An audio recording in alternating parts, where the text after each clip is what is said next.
नमस्कार प्यारे बच्चों, दिनांक है आज 30 जुलाई 2020। कक्षा 9वीं, विषय संस्कृत, उप विषय है लोह तुल्य पाठ का अभ्यास। प्रश्न नंबर 1 है अधोलिखितानां प्रश्नानाम् उत्तराणि संस्कृत भाषाया लिखत। नीचे लिखे गए प्रश्नों के उत्तर संस्कृत भाषा में लिखो। कह देशांतरम गंतुम इच्छन वणिक्य पुत्र किमिवे चिंतत।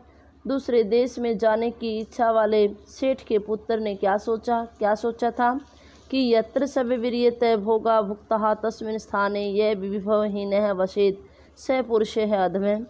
कि जिस स्थान पर अपने ऐश्वर्य से सभी भोगों को भोगा हो और उस स्थान पर अगर कोई धन से रहित होकर के रहता है वह पुरुष क्या है? अधम है, नीचे है।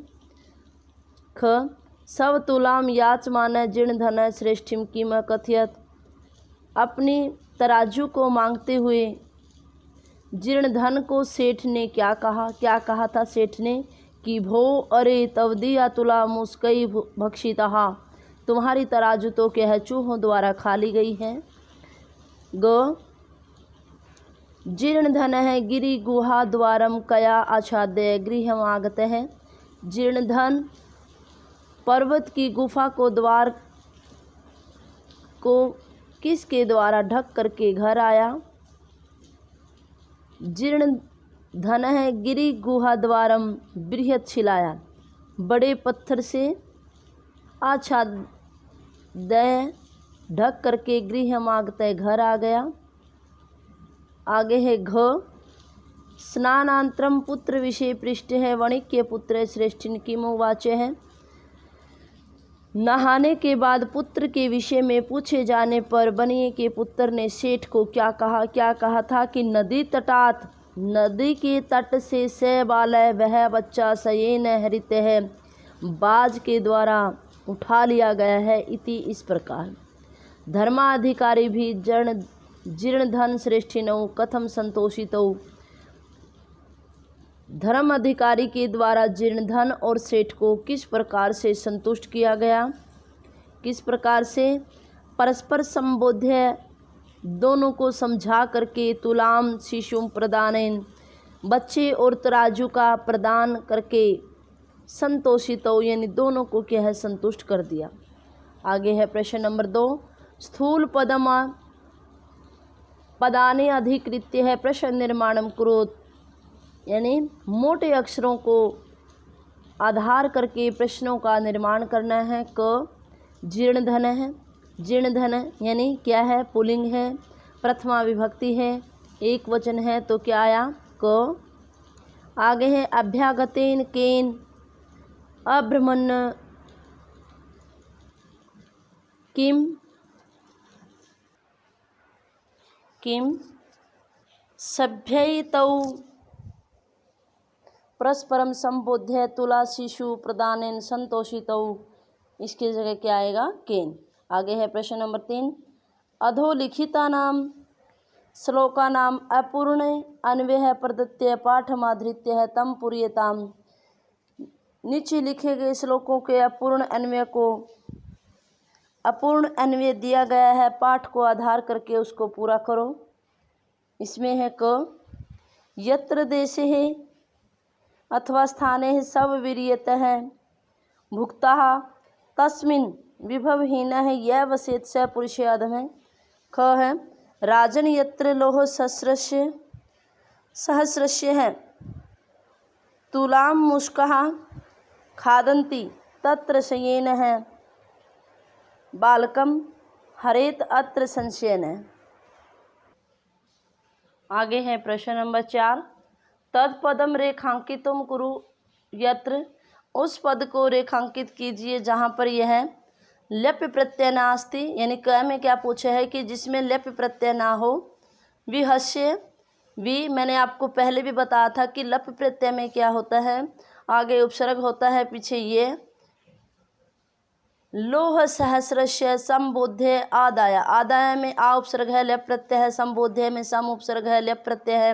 विहस्य में भी उपसर्ग है, लप प्रत्यय है। लेकिन लोह सहस्रस्य में क्या है? षष्ठी विभक्ति एक वचन है तो इसमें क्या आएगा? लोह सहस्रस्य। आगे है ख यत्र द्वितीया विभक्ति नास्ति, जहाँ पर द्वितीय विभक्ति नहीं है। श्रेष्ठितम, स्नान उपकरणम, कार्ये कारणम, इन तीनों में क्या है, द्वितीय विभक्ति है। जबकि क्या है, सत्वरम यानी शीघ्र ही, ये क्या है, एक अव्यय है, इसमें क्या है, द्वितीय विभक्ति नहीं है। आगे है ग, यत्र षष्ठी विभक्ति नास्ति, जहाँ पर षष्ठी विभक्ति नहीं है उसको देखना है। पश्यते, सब वीर्यते है, श्रेष्ठी ने है, सभ्यानाम, तो इसमें क्या है, सब वीर्यते में नहीं है, बाकी तीनों में क्या है, षष्ठी विभक्ति एक वचन है। आगे प्रश्न नंबर 5, संधि नाम, संधि विच्छेदेन व रिक्त स्थानानि पूरयेत्, संधि के द्वारा या संधि विच्छेद के द्वारा रिक्त स्थानों को पूरा करना है। श्रेष्ठी प्लस में आ है, द्वाओ अपि, द्वौ प्लस में अपि, उपार्जिता उप पुरुषो हो, पुरुष है प्लस में उपार्जिता, यथेच्छया, स्थान स्नान प्लस में उपकरणम, आगे है स्नानार्थम, स्नान प्लस में अर्थम का क्या आया, स्नानार्थम। उससे आगे है प्रश्न नंबर 6, समस्त पदम विग्रह व लिखत, समस्त पद या विग्रह को लिखो। स्नान उपकरणम, समस्त पद इसका क्या हुआ, स्नानोपकरणम।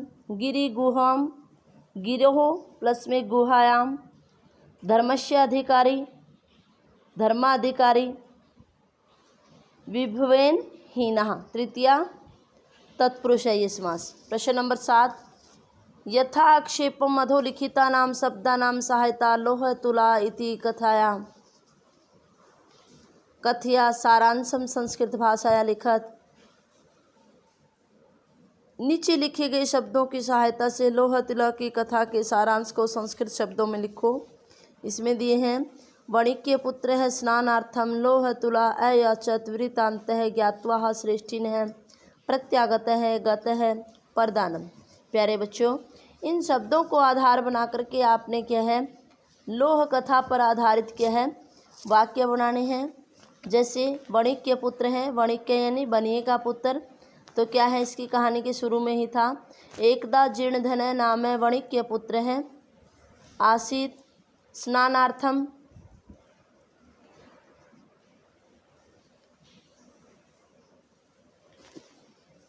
विभक्षयात देशांतरम गंतुम अयचत। प्यारे बच्चों, जो शब्द आपके अनुवाद में आए उसको आधार करके आपने क्या है, इसकी 10 लाइनें याद करनी है और फिर आपने क्या है, इसको लिखना है। आशा है आपको ये समझ में आया होगा। आपका दिन शुभ रहे, स्वस्थ रहे। धन्यवाद।